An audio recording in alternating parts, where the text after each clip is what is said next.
Andature per la corsa. Che cosa sono e perché aiutano a migliorare la tecnica e la performance? Te lo spiego e lo vediamo insieme in questo video.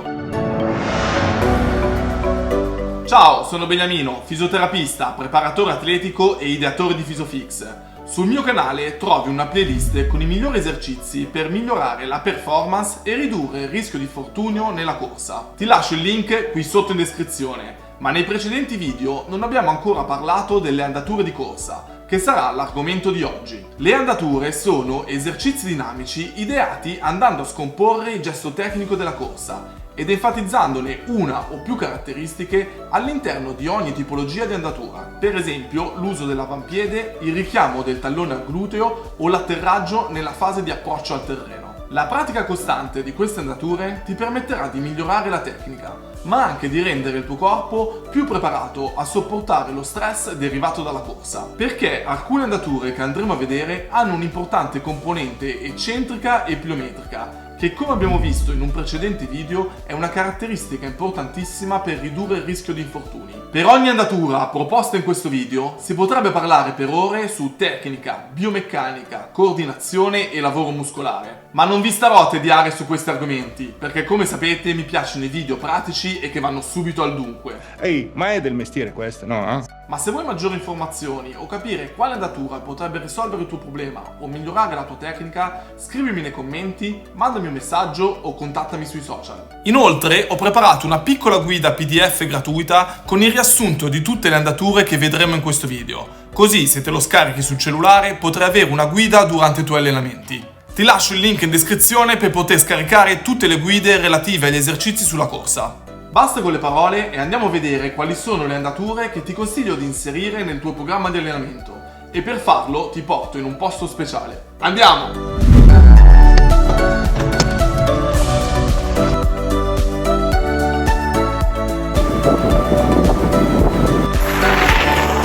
Arrivati al parco di Monza, iniziamo con le andature. Le prime due proposte sono due camminate, una sulle punte per imparare a usare l'avampiede e una sui talloni. In entrambi i casi cerca di sincronizzare il movimento degli arti inferiori con quello degli arti superiori.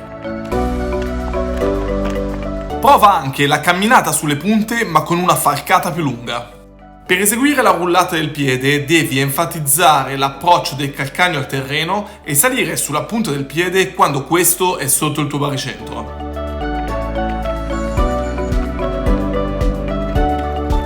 Passiamo a proposte ben più dinamiche. In queste tre proposte focalizza l'attenzione a ridurre al minimo il tempo di contatto del piede al suolo.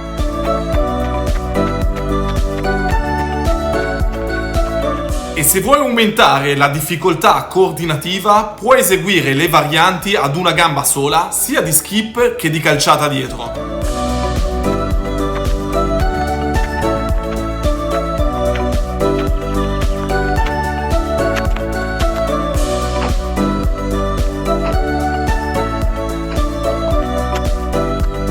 In questa serie l'attenzione va posta alla coordinazione tra arti inferiori, arti superiori e in particolare nella corsa incrociata anche alla rotazione del busto.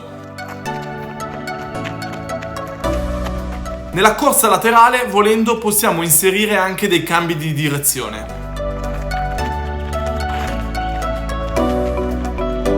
Inizia con dei saltelli monopodalici sul posto. Anche in questo caso ricerca la massima rapidità possibile e cerca di flettere il meno possibile il ginocchio, lavorando principalmente con la caviglia ed il piede.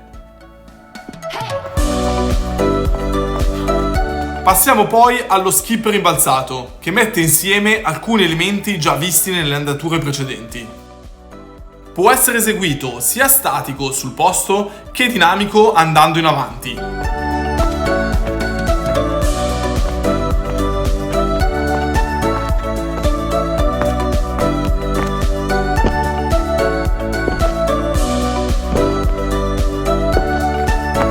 Proseguiamo con la mia proposta preferita, la corsa balzata, cioè una serie di balzi in avanti alternando l'uso delle gambe. In questo esercizio ci sono tutti gli elementi che ci servono per migliorare la tecnica di corsa, come approccio al terreno di avampiede, coordinazione arti inferiori e superiori, accumulo di energia elastica e l'uso della forza esplosiva in fase di spinta. È vero, ti avevo promesso che non mi sarei dilungato troppo sulle spiegazioni tecniche, ma su questa proposta vorrei analizzare insieme a te un paio di elementi per capirne l'importanza.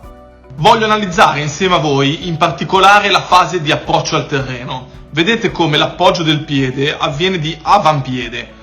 Il tallone praticamente rimane quasi sempre staccato, c'è sempre un piccolo spazio tra il tallone e il suolo. Questo è quello che deve avvenire anche nella corsa. Si approccia di avampiede e si scende con tutto il piede, evitando l'approccio calcaneare. Questo ci serve anche, come si vede benissimo dal video, ad accumulare energia elastica sul polpaccio e sul tenere d'Achille. È quello che succede in questa fase. Questa energia elastica sarà poi da sprigionare nella successiva fase di spinta. La fase di spinta sarà coadiuvata anche dall'arto inferiore controlaterale che aiuta a spingere. Pensate per esempio all'importanza di questa fase in una gara di trail running. E il tutto viene bilanciato con la coordinazione e il movimento degli arti superiori. È per questo che vi dico che in questo gesto tecnico c'è praticamente tutto quello che ci serve nella corsa. Approccio al terreno, accumulo di energia elastica e spinta esplosiva.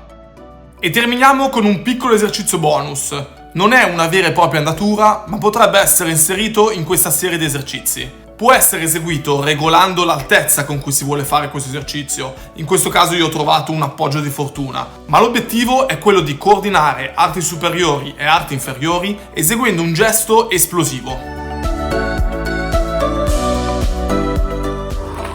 Mazza, se sono fuori forma. Queste sono le mie proposte, ma se tu ne conosci altre, scrivicele qui sotto nei commenti, così da condividerle con tutta la community. Come ricordo spesso, se sono esercizi che non sei abituato a fare o come me sei fuori forma, inizia con poche ripetizioni e incrementa di settimana in settimana, in particolare nelle andature ad alto impatto dove sono previsti balzi e atterraggi. Ti consiglio di eseguirle almeno una volta a settimana, al termine di un allenamento a basso volume e a bassa intensità, oppure in una seduta di allenamento dedicata alla tecnica, ma dopo un adeguato riscaldamento. Anche del riscaldamento ne abbiamo già parlato in un altro video, spulcia bene sul canale che trovi tutte le informazioni. Esegui ogni andatura per 40 secondi e mantieni un recupero attivo camminando di almeno un minuto, anche di più se sei alle prime armi. Ti ricordo inoltre che in descrizione trovi il link da cui scaricare la guida PDF con l'elenco di tutte le andature viste in questo video da tenere sempre a portata di mano durante i tuoi allenamenti.